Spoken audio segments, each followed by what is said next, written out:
Government की labs कितनी फिसड्डी हैं और फिर हमको बदनाम करने लग जाते हैं। बाबा ने लूट मचा रखी है, बाबा ठग है, ढोंगी है, 100 से ज्यादा मेरे ऊपर गालियां घट रखी हैं। रामदेव कोई जैसे अपराधी और आतंकवादी हो। लोग मेरी हैसियत का एहसास कराने में जुटे रहते हैं। अब देखेंगे बाबा की औकात क्या है। विश्वास को बनाने में वर्षों लग जाते हैं, जिंदगी खप जाती है।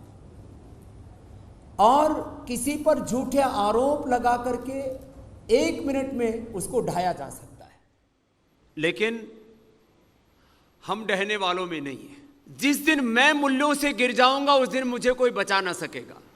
और जब तक मैं मूल्यों और सिद्धांतों, आदर्शों पर, सच्चाई पर, न्याय के मार्ग पर मैं चल रहा हूं, मुझे कोई गिरा नहीं सकता। और गवर्नमेंट की लैब्स कितनी फिसड्डी हैं और फिर हमको बदनाम करने लग जाते हैं, वो आपको थोड़ा सा एक नजारा रखता हूं, फिर आगे की बात करता हूं। और बाबा ने लूट मचा रखी है, बाबा ठग है, ढोंगी है, 100 से ज्यादा मेरे ऊपर गालियां घट रखी हैं। आरोपों का कि आंधी से मुझ पर चलाई जाती है, हिमालय खड़ा कर दिया जाता है झूठ का कि स्वामी रामदेव कोई जैसे अपराधी और आतंकवादी हो। मखौल उड़ाया था। वैसे तो मुझे हर पल अपनी लोग मेरी हैसियत का एहसास कराने में जुटे रहते हैं। अब देखेंगे बाबा की औकात क्या है। तो हमारी औकात यह है कि हमारा ग्रुप टर्नओवर आज लगभग 40,000 करोड़ का है। हम आने वाले 5 सालों में विजन रखते हैं कि हम लगभग 1 लाख करोड़ तक इसको लेकर के जाएंगे। लक्ष्य मेरा 1 लाख पतंजलि वेलनेस के सेंटर्स देश और दुनिया में स्टैब्लिश करने का हमारा इरादा है। और पूरी दुनिया से एलोपैथी को रिप्लेस करने का मेरा संकल्प है। मैं जितना भी कर सका करूंगा, क्योंकि इमरजेंसी ट्रीटमेंट और बहुत जरूरी सर्जरी को छोड़ करके 98% एलोपैथी की जरूरत नहीं है। और उसमें बीमारियों का कंट्रोल तो हो सकता है, क्योर नहीं हो सकता। डिजीज और डिजीज के कॉम्प्लिकेशंस, ड्रग्स और ड्रग्स के एडवर्स इफेक्ट से आज पूरी दुनिया जूझ रही है। और सुप्रीम कोर्ट में हम एक केस फाइल करेंगे, ऑलरेडी कर चुके हैं, उसको थोड़ा और आगे लंबा लेकर के चलेंगे कि एक इंटीग्रेटिव पैथी की बात होनी चाहिए। केवल एलोपैथी में पूरे विश्व के आयुर्विज्ञान को समेट दिया जाए, यह तो अन्यायपूर्ण है। खैर, तो हम 5 लाख से ज्यादा लोगों को रोजगार देंगे, हेल्थ और एजुकेशन सिस्टम को एक नया आयाम दे करके।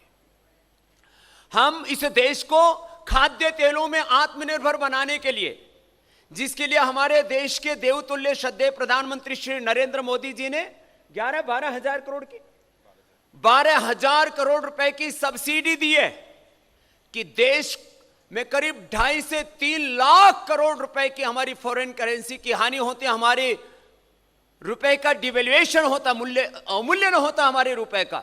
2.5 से 3 लाख करोड़ रुपए एडिबल ऑयल में चला जाता है। हम अपने देश को आत्मनिर्भर क्यों नहीं बना सकते खाद्य तेलों में। जो बात नेचुरल ऑयल्स की हो, वर्जिन ऑयल्स, ये सरसों का तेल, ये नारियल का तेल, ये मूंगफली का तेल, इसके साथ साथ 1 एकड़ में 4 गुना ज्यादा हम ऑयल प्रोडक्शन कर लेते हैं। पाम में 40 साल तक उसका पौधा चलता है, पेड़, और उससे हमारी जो है विदेशी मुद्रा का जो इतना भारी भरकम नुकसान हो रहा है, उससे देश को बचा पाएंगे। हम 15 लाख एकड़ से ज्यादा जमीन पर पाम प्लांटेशन करने वाले हैं। यह देश की आर्थिक समृद्धि में, इस देश को आर्थिक गुलामी और दरिद्रता से मुक्ति दिलाने में एक बड़ा पुरुषार्थ होगा पतंजलि का।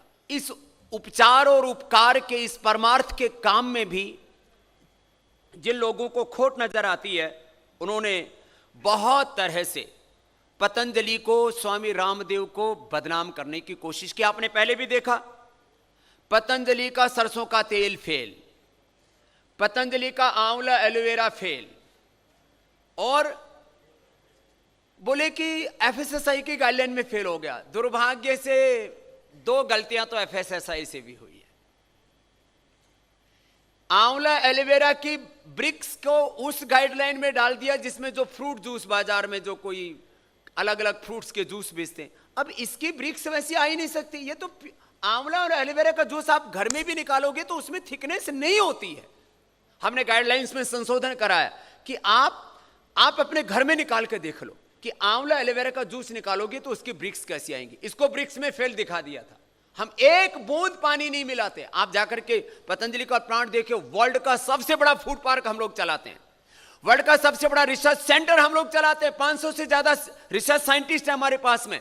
और मैं कोई सरकार की आलोचना करने के लिए इस बात को नहीं कह रहा हूं, लेकिन कम से कम योग में, आयुर्वेद में, फूड सेफ्टी और फूड रिसर्च में जितना बड़ा लैब और जितना बड़ा सिस्टम, जितने बड़े यंत्र हमारे पास में, उतना बहुत से शायद गवर्नमेंट के लेबोरेटरीज में भी नहीं है। फैटी एसिड प्रोफाइल ही नहीं, गवर्नमेंट के पैरामीटर 10 हैं, 75 पैरामीटर्स को हम स्टैंडर्डाइज के आधार पर हम चलते हैं। वो सारे स्टैंडर्ड्स में पतंजलि गाय का घी पास है, लेकिन षड्यंत्र पूर्वक खेल दिखाया गया। अब कैसे खेल दिखाया, अब वो आपको बताता हूं।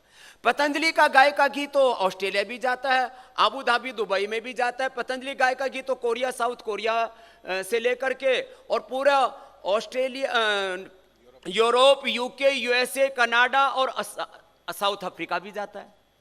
मुस्लिम देशों से लेकर के, ईसाई देशों से लेकर के, कम्युनिस्ट देशों से लेकर के चाइना में भी जाता हमारा। पूरी दुनिया में गाय का घी कहीं फेल नहीं होता पतंजलि का, वो हिंदुस्तान में फेल होता है, फेल कराया जाता है। कैसे करवाया जाता है?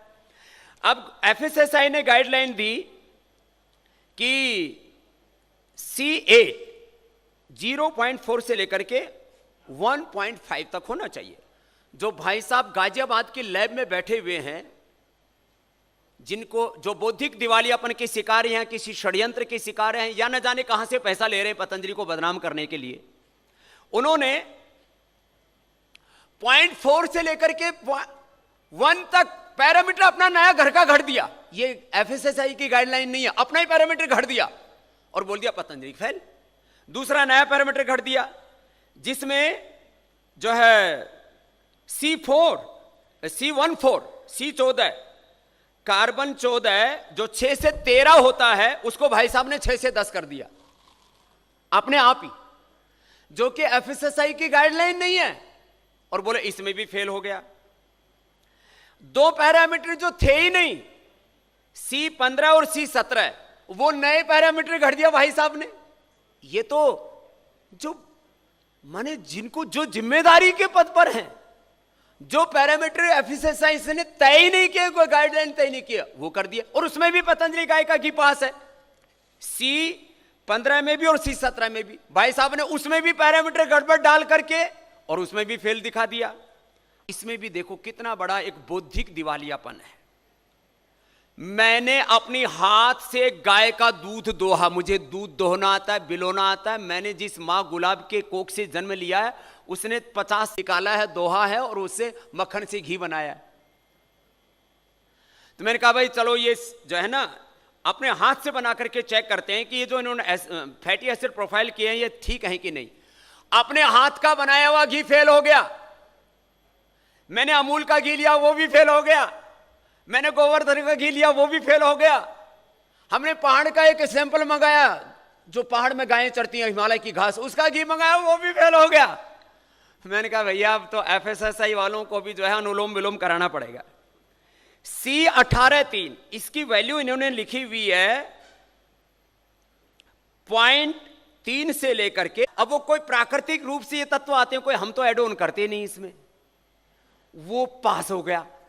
मीटर में ये पतंजलि गाय का घी फेल नहीं है, और हाय तौबा मचाएगी। लेकिन 2 बातें मैं देखता हूं एक साथ। खूब षड्यंत्र किया गया, लाखों करोड़ों लोगों तक पोस्ट डाली गई, अलग अलग मीडिया के माध्यम से स्वामी रामदेव का घी नकली, जैसे स्वामी रामदेव दूध देता हो और घी देता हो। स्वामी हम पास में जो सिस्टम है, चाहे हम गाय का घी बनाएं या हम च्यवनप्राश बनाएं, 100 से ज्यादा पैरामीटर्स हम खुद चेक करते हैं ये हनी भरने से पहले, कोई भी बैच के। 75 से ज्यादा पैरामीटर हम चेक करते हैं गाय के घी के। और देश से लेकर के पूरी दुनिया में पतंजलि की, चाहे वो मेडिसिन हैं, चाहे फूड प्रोडक्ट्स हैं, वो जाते हैं। और हम प्रामाणिकता से इस बात को कह सकते हैं कि हम जानबूझ करके नहीं, अनजाने में भी हमसे कोई भूल ना हो, इसलिए हम खुद जब प्रोडक्ट बनता है, रॉ मटेरियल से लेकर के बनते समय बनते हैं, तो कैसे फेल हो जाएगा भाई? कोई ऐसे तो नहीं कि कहीं ऐसे ही घी लिया, दूध लिया, तेल लिया और भर दिया और पेल दिया, तो कैसे फेल हो जाएगा? तो मैं इसलिए इन बातों को कहना चाहता हूं। ये अब पतंजलि ब्रांड को जिन लोगों ने नुकसान पहुंचाया है, इस बार मैंने कहा उनकी बैंड बजाओ।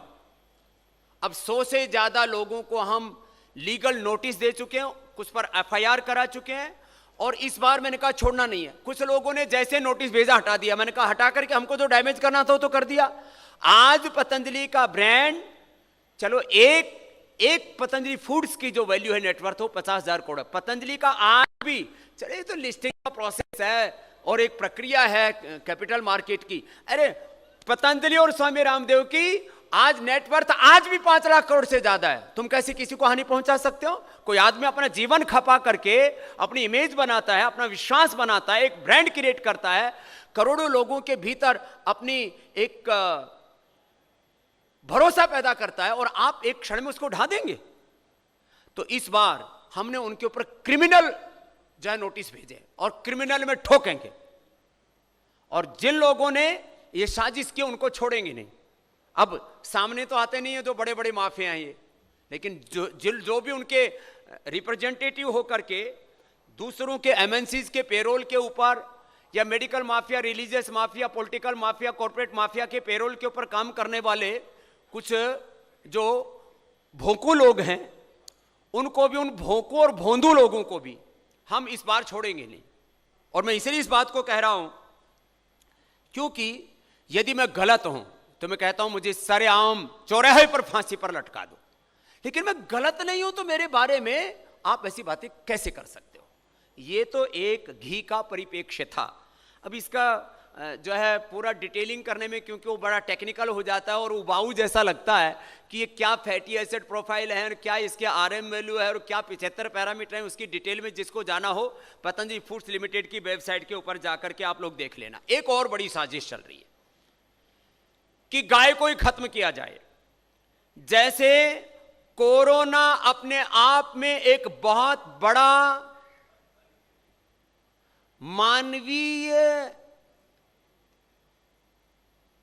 शक्तियों के ह्रास का अथवा मानवीय षड्यंत्र का अथवा मानवीय दुर्बलताओं का किसी न किसी रूप में, कोरोना क्या है अभी कोई सही नहीं बता सकता। ये मैन मेड है या नेचुरल है? ये कोरोना पैदा हुआ, ये चाइना ने पैदा किया या किसने किया? खूब ट्रंप से लेकर के, चाइना से लेकर के, WHO से लेकर के, और अलग अलग जो प्रकृति प्रेमी हैं, मेरे जैसे योग आयुर्वेद प्रेमी हैं, अलग अलग इसमें बहसें हो सकती है। लेकिन यह सच है कि कोरोना अपने आप में एक साधारण रोग नहीं था, और कोरोना के बाद जो उसके मैनेजमेंट के लिए, जो ट्रीटमेंट करवाने के लिए जो चीजें चली, वो भी सामान्य नहीं थी। कोरोना के बाद जो एंटीबायोटिक्स और स्टीरॉयड दिए गए वो सामान्य घटना नहीं है, और कोरोना के बाद जो वैक्सीनेशन और उसके बाद बूस्टर डोज चल रही है वो भी सामान्य नहीं है।